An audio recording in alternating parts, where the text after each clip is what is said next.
बिस्मिल्लाहिर्रहमानिर्रहीम। अस्सलामुअलैकुम दोस्तों।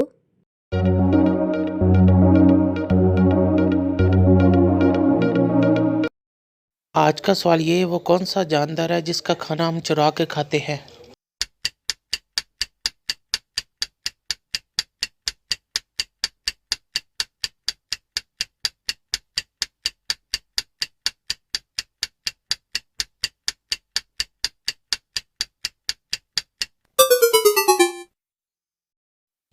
जवाब है शहद की मक्खी का।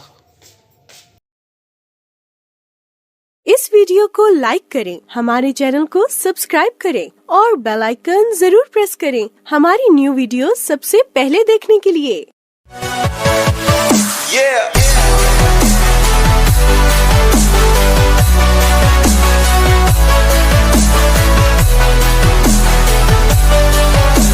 For more updates, subscribe to our channel, click the show links and enjoy watching the videos.